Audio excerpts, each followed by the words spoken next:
মা, এই একটাই শাড়ি পরতেছি কত বছর ধরে। একটা যদি নতুন শাড়ি থাকতো।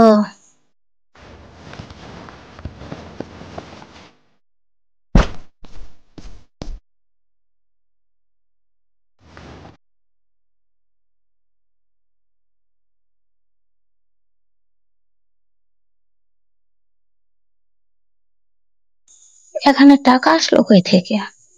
হয়তো আমি